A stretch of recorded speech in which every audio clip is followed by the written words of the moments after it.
on se retrouve dans une nouvelle vidéo et aujourd'hui je vais vous parler du papillomavirus. Si vous n'avez pas suivi pourquoi je vous parle de ça, n'hésitez pas à aller voir, je vous mettrai dans les petits juste ici, ma vidéo sur pourquoi est-ce que j'ai enlevé mon stérilet, parce que ça concerne un petit peu cette vidéo et c'est suite à cette vidéo du coup que vous étiez intéressé pour que je fasse une vidéo là-dessus. En gros, le papillomavirus, ou aussi appelé HPV, parce que c'est Human Papillomavirus in English, c'est l'IST qui est la plus courante, qui peut être responsable de cancer, je pense que vous avez déjà entendu, du col de l'utérus, mais aussi du vagin, de la vulve. Donc ça pour les filles, mais aussi de l'anus et du pénis, parce que oui, ça peut concerner aussi les garçons. Et je savais pas ça par contre, mais ça peut aussi donner des cancers aérodigestifs supérieurs, donc les cavités orales, l'oropharynx, les amygdales, enfin en gros la bouche ou la gorge. Il faut savoir que 70 à 80% des hommes et des femmes qui sont sexuellement actifs en rencontre au moins une fois dans leur vie.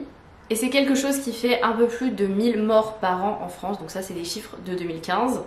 Il y a beaucoup de types de papillomavirus, il y en a plus de 150 et il y en a environ 40 qui se transmettent par contact sexuel. Donc dans la majorité des cas, c'est-à-dire 9 fois sur 10, l'infection elle s'élimine toute seule, spontanément, par l'organisme en environ 1 à 2 ans et il n'y a pas de conséquences par la suite. Donc ça, c'est mon cas. Sauf que du coup, 1 fois sur 10, donc dans 10% des cas, l'HPV il peut provoquer des lésions précancéreuses, donc c'est pas encore le cancer, c'est avant, en 2 à 5 ans à peu près. Et ces lésions, elles peuvent par la suite se transformer en cancer, donc ça met entre 10 et 30 ans au plus tard. Et les cancers les plus fréquents, c'est le col de l'utérus et l'anus. Vous allez me dire comment ça se transmet, parce qu'on pense que ça se transmet par contact sexuel, mais pas que en fait. C'est par la peau, par les muqueuses, donc lors de rapports sexuels, mais aussi de contacts intimes, sans même en fait de pénétration. Donc le préservatif, il suffit pas à protéger de cette IST. Parce que ça peut être transmis par les petits doigts, voilà. Ça concerne les relations hétéro, homosexuelles, enfin peu importe en fait. Et la contagiosité, elle est très élevée parce qu'il y a environ 60% des partenaires de personnes qui sont infectées qui développeront un HPV. C'est une infection qui est silencieuse, la plupart n'ont pas du tout de symptômes. Et s'il y a des symptômes, c'est souvent tardif et que c'est souvent que le cancer en fait est déjà là et du coup c'est à un stade très avancé. Donc au niveau du cancer, vous avez environ 15 HPV qui sont cancérigènes sur environ 200 autres. Et les plus fréquents qui sont responsables de cancer, c'est l'HPV 16 et l'HPV 18. Peut-être que vous en avez déjà entendu parler. Ça concerne 600 000 personnes par an dans le monde, donc c'est pas rien quand même. Environ 3 000 en France, 75% des femmes et 25% c'est des hommes. Et c'est le 4e cancer le plus fréquent chez les femmes. Et en gros, l'HPV 16 et l'HPV 18, c'est 70% des cancers du col de l'utérus. C'est environ diagnostiqué vers 51 ans, c'est une moyenne, il y en a qui sont diagnostiqués bien plus tôt. Et l'âge moyen du décès en 2012 suite à ce cancer, c'est 64 ans. Il y a plusieurs facteurs qui sont aggravants, bien évidemment la multiplication des partenaires sexuels, puisque plus tu as de relations avec des personnes différentes, plus tu as de risques de tomber sur quelqu'un qui a un HPV. Le tabac, comme dans la plupart des pathologies, vraiment le tabac c'est toujours un des facteurs aggravants.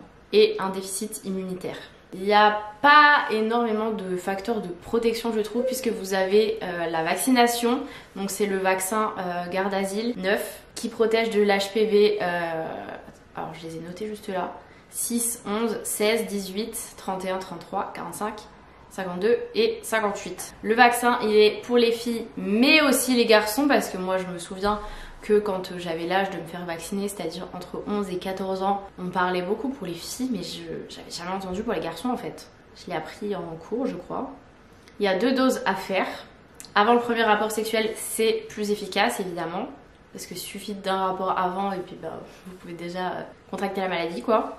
Vous avez jusqu'à 19 ans pour vous faire vacciner. Dans ce cas-là, je crois qu'il faut 3 doses et ça protège du coup de la plupart des HPV comme je vous l'ai dit. Il y a une campagne de prévention qui va être faite sur les établissements scolaires pour les 11-14 ans, mais ce sera ça à la rentrée 2023, donc c'est pas tout de suit et je comprends pas qu'il l'ait pas fait avant en fait, parce que c'est hyper important.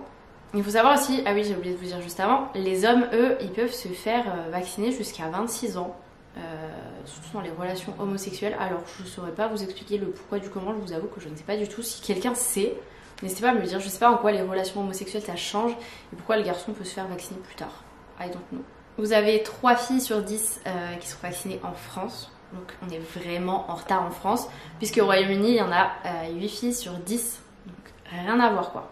Il y a un autre vaccin aussi qui est disponible, c'est pas le Gardasil, c'est un autre, j'ai oublié le nom, mais il protège contre moins d'HPV différents. Et sinon, l'autre chose, c'est le dépistage qui est à partir de 25 ans, qui doit être fait régulièrement. Donc c'est un frottis qu'on fait sur les femmes tous les 3 ans entre 25 et 30 ans, après 2 tests négatifs à 1 an d'intervalle, et ensuite tous les 5 ans entre 30 et 65 ans. Si le frottis est positif, vous allez faire une colposcopie pour mieux visualiser le col. Et après, suivant ce que le gynéco voit, il peut vous faire des biopsies pour analyser un peu plus en profondeur les cellules. Il faut savoir que les frottis sont remboursés à 100% si vous êtes vacciné. S'il voit des lésions, vous avez un suivi régulier et vous pouvez avoir une chirurgie pour éviter le cancer.